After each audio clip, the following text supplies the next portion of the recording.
Hey, all my Capricorn friends. My name is Teri Hunter. I'm an intuitive astrologer, and I'm here today with your October 2024 monthly horoscope. This horoscope is based on whole sign Western astrology. So when I'm talking about Capricorn, I'm referring to Capricorn rising as dictating the landscape of the chart and being the first house. This is also applicable to Capricorn Sun, Capricorn Moon, and if you have three or more planets in the sign of Capricorn, this is applicable to you as well. When I refer to a day and a time, it's based on the Pacific time zone, so please adjust for your location. The month is going to start off on the 2nd with a solar eclipse in your 10th house of Libra. We will see Jupiter go retrograde in your 6th house of work and health. We will see, that's Gemini, by the way, and we will see Pluto go direct for the last time for the next 248 years in the sign of Capricorn, which is your first house. So this is pretty significant. You have been going through quite a transformation over at least the last 15 years. And now we're going to move that energy of Pluto into your second house of money and your skills. So let me pull up the chart and we'll go over what's happening this month.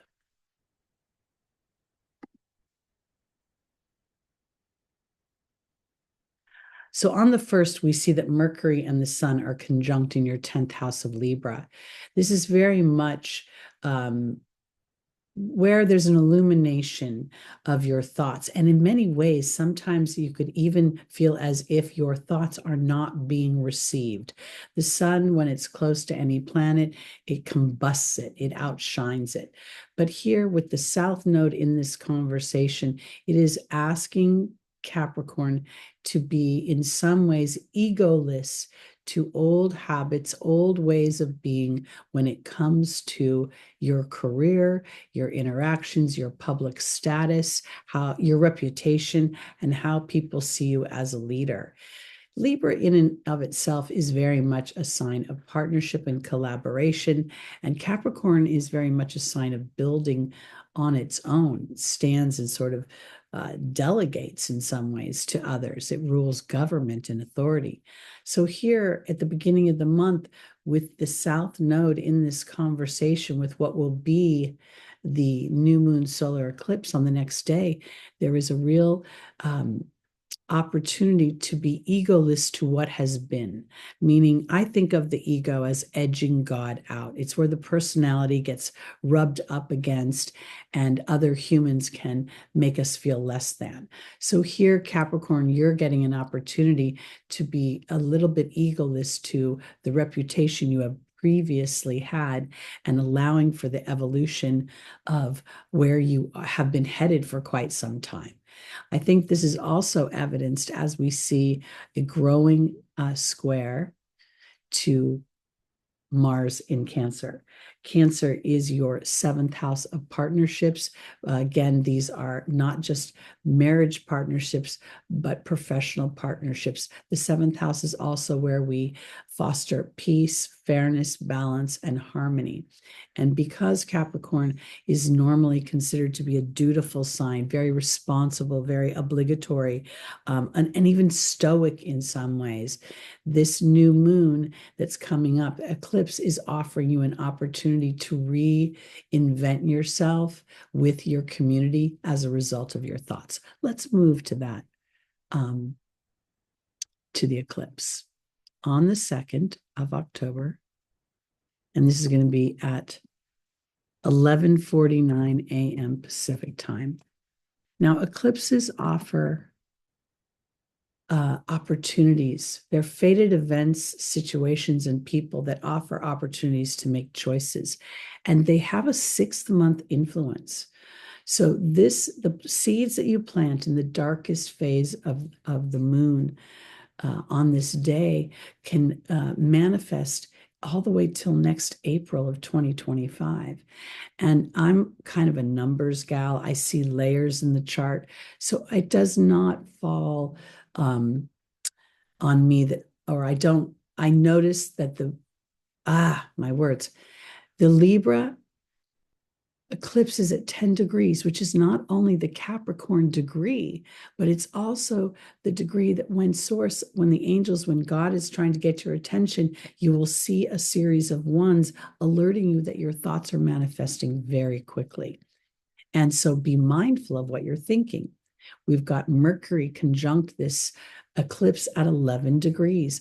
And we see Venus, even though she's not necessarily in a conversation with this eclipse, she is at 11 degrees in your 11th house. So I feel this series of ones is very much alerting Capricorn to their thoughts and that their thoughts are manifesting. And how do you want those thoughts to then represent your new way of thinking as your reputation is very visible to others right now as you have been transforming. And just because I'm the way I am, Pluto's at 29 degrees and Neptune is at 28 degrees. And both of these are reducing down to an 11. Neptune even has 11 minutes, 28 degrees, 11 minutes in its retrograde. So as we start to set our intentions and create our rituals and ceremonies to honor this new moon in the sign of peace and harmony and cooperation, it feels very important to be aware that you are going to take this new moon and foster its energy moving forward. So it's something you're going to continue to nurture. Let's go to the 7th, where we see that Venus and Mars are in a trine. And actually, they're in a bit of a grand trine with Saturn. If we click on Mars here in Cancer, where Mars is not very comfortable in your 7th house because Mars is in fall in Cancer. Venus is in detriment in Scorpio. And Saturn is not the most comfortable in Pisces. So we've got these 3 planets really operating from a different perspective, having to sort of relinquish their natural way of being and look at things differently in order to adapt to the environment. So as your ruling planet Saturn is traversing Pisces, Pisces being your 3rd house of thought, of interaction with how you think, how you speak, how you learn, and how you teach others. Also, it rules your siblings and your early childhood experience. So as we see you transiting your Saturn, transiting this 3rd house, it's giving you an opportunity to extract the wisdom from your history and to capitalize on it. And initially it may feel a little challenging, but it's now supported by this grand trine. Venus is also in a trine to Saturn. So here Mars slows down in your 7th house, slow enough to realize that humans and partnerships are an ebb and a flow, a give and a take of ideas. Here, Venus in Scorpio is really revisiting her hopes and her dreams and how she is connecting with this on a broad level. Scorpio being your 11th house rules the cosmic consciousness. It rules innovation and moving forward. So this is giving her an opportunity to reinvent her self-worth as a result of connecting more succinctly, more deliberately, more intentionally to her soul, to her soul's history, and how any challenges could very much be the ingredients that are supporting her upliftment moving forward and her hopes and dreams. I hope that made sense for you. Let's go to the 9th, where we will see Jupiter go retrograde in Gemini.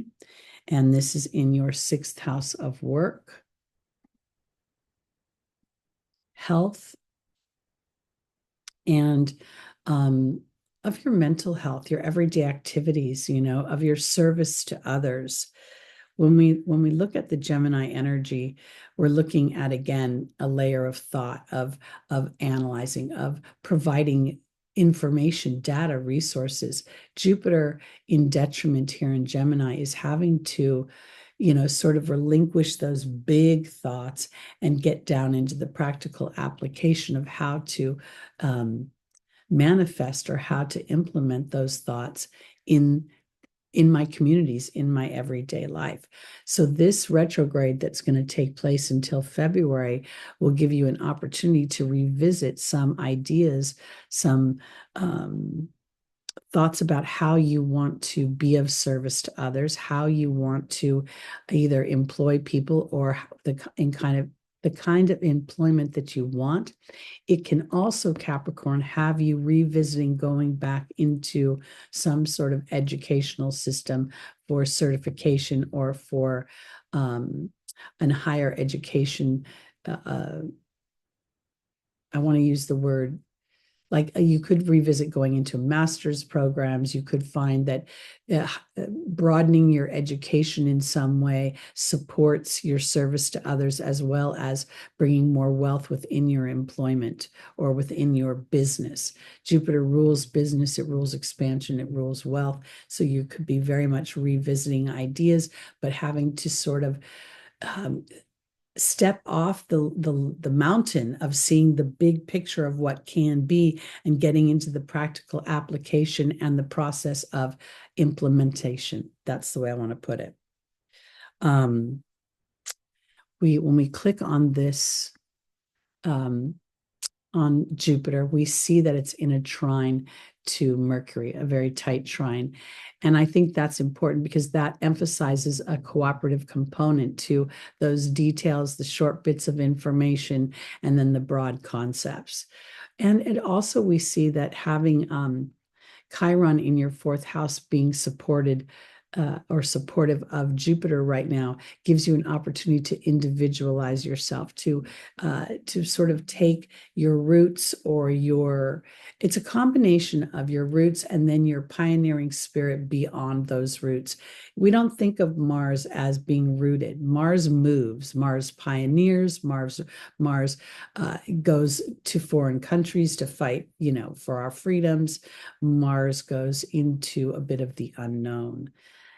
Even when it goes into competition. So there is a supporting dynamic here, whereas you individualize yourself and you're brave within that, and you allow Jupiter to expand the experience, it can open things up. We do see a quincunx to Venus, and I think this is where the manifestation of my self-worth is still in process, or my value in the situation has not revealed itself in the material just yet.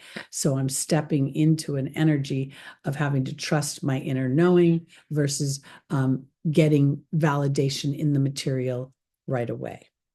All right. Now let's go to the 11th. And Pluto, you can see that the month is just boom, boom, boom with the energy shifting. The 11th, later in the day, I'm going to go about 10 p.m. We will see that Pluto has moved direct. And as Pluto moves direct, it's slowing down of the planet. And here I go with these numbers again, because the 29 reduces down to an 11, and it's at 38 minutes. So the 38 reduces down to an 11. So there's a series of dynamics between the solar eclipse and Mercury's conjunction to it, Jupiter ruling broad thought and philosophies and ideologies, Mercury ruling that everyday communication and activities and thought process. Now Pluto is coming into this deep psychological dynamic of making me even more aware of the things that have held me or tethered me to a certain dynamic. Capricorn, this last degree of your first house is giving you an opportunity to master the ebb and the flow. It's knowing that you're not always going to be sitting in a place where you can see the manifestation, or you can see the end of the road, or you can feel your power within it. I mean, see your power within it. You're going to have to feel your power within it. Going deep into knowing where you have power and control is where your focus is and where your mind moves forward. And that takes me to Mercury moving into Scorpio. Again, that's your 11th house. We're going to go a couple days from now. That happens on the 13th. And here we see Mercury has entered your 11th house at I'm sorry, yeah, your 11th house at the 0 degree. It's going to now start a conjunction with the Shapley attractor. The Shapley attractor is at 2 degrees of Scorpio, where this is a point within the Shapley cluster that offers an opportunity to release any false attachments, anything that has power and control over me that is oppressing me, thwarting me, making me feel less than in some way, holding me in fear, holding me somehow manipulation comes into play here. I say this because if you have any natal planets, especially your personal planets, the sun, the moon, Venus, Mars, Mercury, within 5 to 10 degrees of 2 degrees of Scorpio, this is an opportunity to release any false attachments that are related to that planet's energy. Here we see Mercury releasing any false attachments to thoughts, to speech, to even my siblings or my workmates or my teammates, my neighborhood that don't serve me or that fuel fear or that feel manipulative. So this is a really powerful dynamic for you. Again, we're looking at the 11th house of your hopes and your dreams. It's also the 11th house that is taking me into my future. It's a house where there's innovation and invention and it's where space, it's funny because having Scorpio, which rules the underbelly, that toxic energy that we don't see. And here we're talking about a house that rules space where you see the stars. It's so expansive. So you're getting an opportunity to, through your willingness to expand your knowledge of that which tethers you in a way emotionally, to feeling small or feeling that you have to overly control things, maybe because you don't trust the people around you. This is an opportunity to release those thoughts, that speech, or those people. Now we go to the 17th, where we will have a full moon in Aries. And that is happening at 4:26 a.m. Pacific time.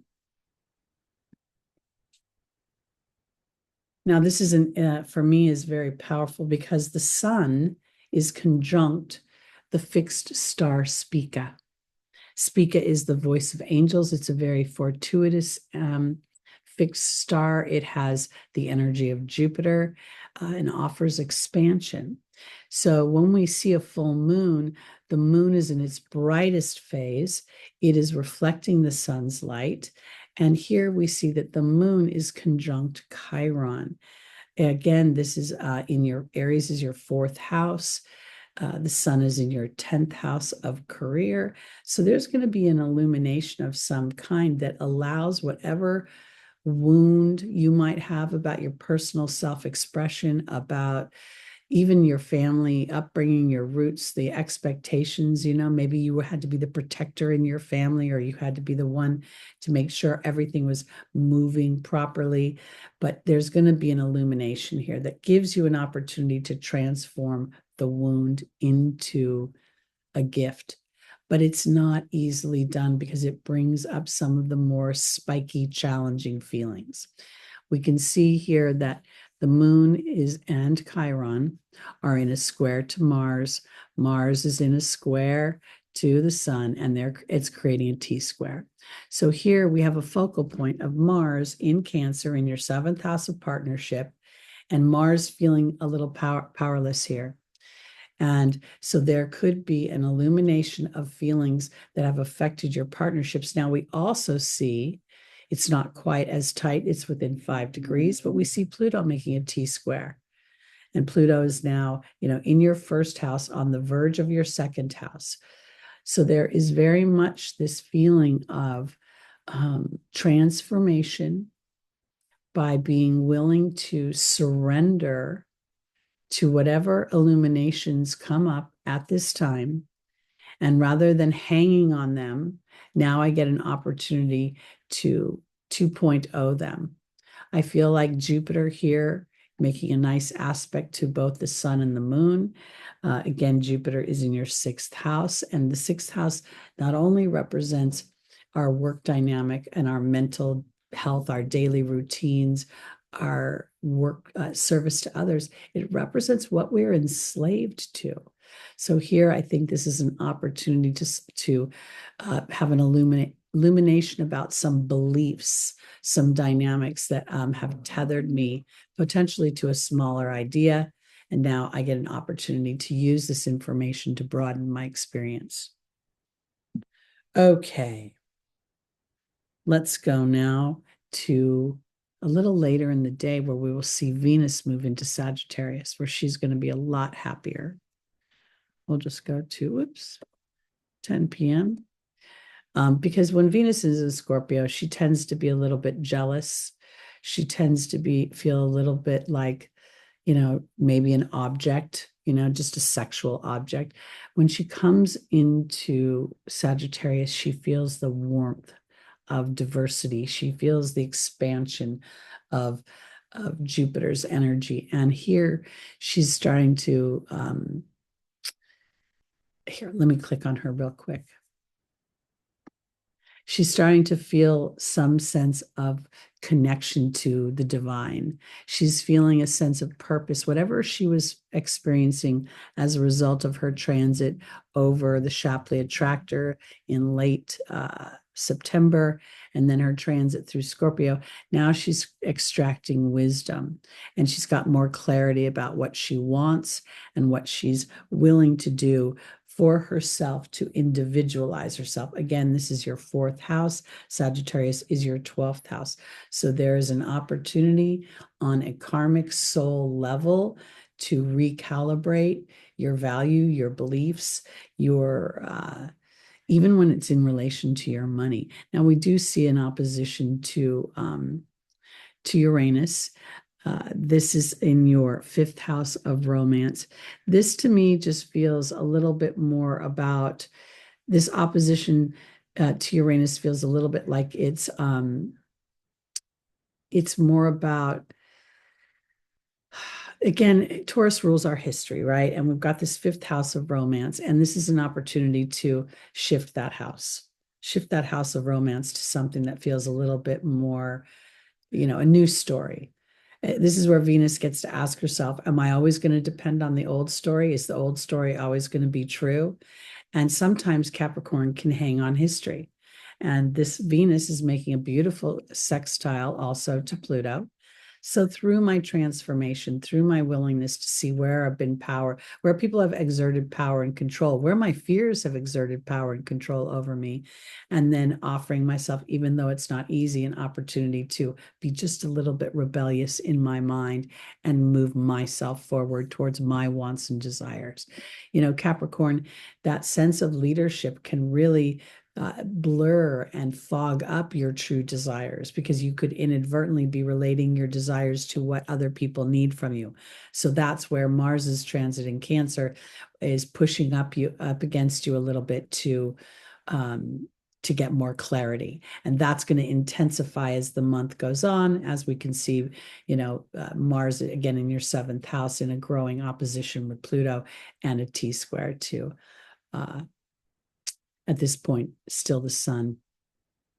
Okay, now on the 22nd, we will see the sun have its turn on the Shapley attractor.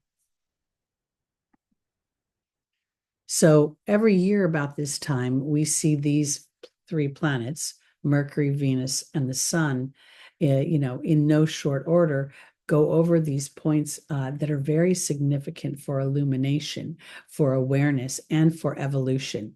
Evolution comes through awareness. And that here the sun is becoming aware of how it is projecting itself, its ambitions, and its drives in relation to how other people view it. How other people, do people think I'm powerful? Do people think I have enough money? Do people think my dreams are valid? Again, this is your 11th house, Scorpio.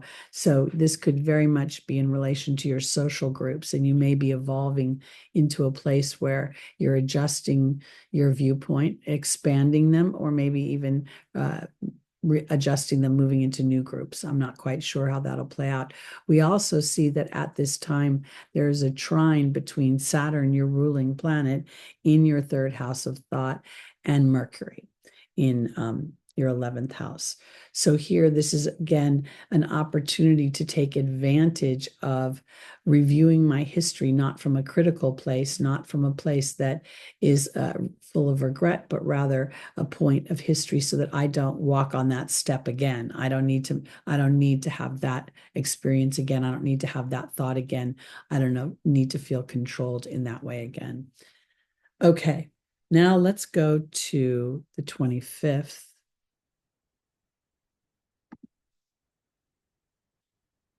And we're going to see that Venus is starting a square with Saturn. I'm going to click on that real quick. Venus is approaching the Shapley attractor, the great attractor, and the Shapley cluster. This is important, the great attractor, not the Shapley attractor, at 14 degrees of Sagittarius. If you have any personal planets at 14 degrees of Sagittarius, this is very powerful because it's awakening an inherent ability for Capricorn to attract everything it needs in order to build what it wants. The square to Pisces is really sort of that imprint of human thought of, this is the way it's been done. This is how it's supposed to be done. And you being willing to individualize yourself, to give yourself a 2.0 version. It's kind of like, it's great to invent something, but sometimes there's an element missing. And as we move forward, we discover that element. So here, I think there's an element coming up that's giving you an opportunity to assert yourself in ways that you haven't before. Assert yourself in thought, but it's a little bit challenging in the beginning because you're defaulting. Your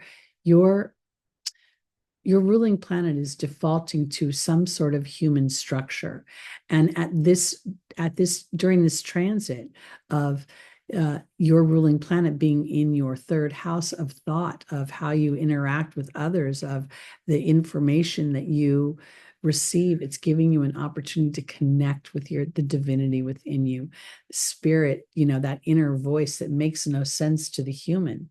And while that may be contrary to how you make money, this could be, the Sagittarian energy is also a house of money because it's where we see business and commerce through writing, branding, publishing, through the expansion of our education. We could also potentially see there could be a conflict with how things have always been done by the rules, meaning the rules of engagement. Technology is changing very much. Platforms are opening up, and there could be the potential that part of your hopes and dreams being facilitated is you being willing to move forward into new platforms, to broaden, to not always stick to the same thing. But like, for instance, YouTube started, and then there was Instagram. I don't know if I'm in the right chronological order. And then there's TikTok, and then there's Facebook. So if you've always been on Facebook, maybe you're opening up in some way. That's what I'm trying to say. There's an opportunity, but it's a little tense to do something within your career sector that opens you up, that changes your public status, and I think potentially for the better as you persevere along the line of your hopes and your dreams versus your obligations and your duties. It's an integration of the two things that brings everything together to make sense. All right, let's just go to the 30th now. We'll round off the month. And we see that Venus is on the Shapley attractor. She's within 2 degrees of it right now. Again, that's at 14 degrees of Sagittarius. She is in a growing opposition to Jupiter in Gemini. And I think this is a little bit where there could be a feeling of, because of Saturn's square as well, there could be a wobble in confidence because where's the money coming from? Where are the resources coming from? I don't see the expansion quite yet. Again, we're planted the seeds in the beginning of the month at this new moon solar eclipse for a process. And while Saturn, your ruling planet, and Capricorn in general, is willing to go through the process, to me, this feels a little bit as if you've already been through a process. Now maybe we're in chapter 2, and there's an elongation. I guess what I'm trying to say is there's another hill to climb.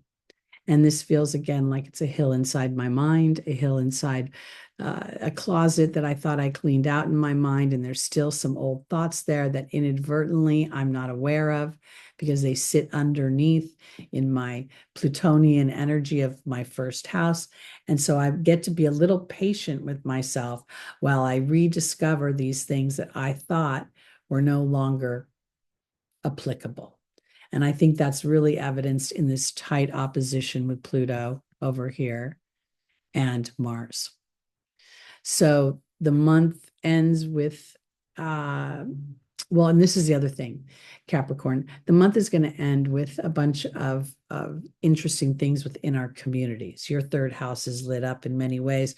And being in the United States, the world is very aware of our political dynamic right now, and this could be coming into play as well. Just being in an environment that's inflamed and very passionate and very divisive. So as you're aware of that, you could find yourself in some ways feeling a sense of harmony and peace, and then at the same time feeling a little bit conflicted because there's a new version of you being birthed. Pluto has been doing this for quite some time, and there may be a moment where the old version of you is driving the bus, and your awareness will help you continue to drive the bus on the right road. I hope all that made sense. A little metaphoric there at the end, but I appreciate you all for bearing with me. Okay, I'm going to stop my share right now.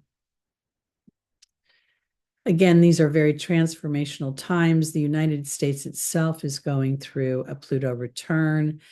And in that, it is making oppositions to its Cancer energy, where there are quite a few planets. So we are swimming through, as a global community, this transformation. And I only say the United States because this is where I live. Other countries, as we know, are going through horrendous transformations as well. So our ability to be aware of these things and yet still keep our eye on the prize of our individual lives and how that sends out a ripple effect. Because what we're going to see moving forward is that our thoughts are things. And the more we pay attention to that, the more we will manifest more clearly, more quickly, more visibly to others. And right now, we're going to see a big division between people who think things are happening to them and people who are co-creating with intention and awareness. So patience with yourself, giving yourself little pats on the back, and rewarding yourself is very important, especially for our Capricorns. Remember how happy that baby goat is dancing all over the farm. All right, I'll see you in November. Please like, please share, please subscribe. If you'd like to get an intuitive reading with me or an astrology reading, I'm available. My information is below in the description. And have a great October, everybody. I'll see you soon.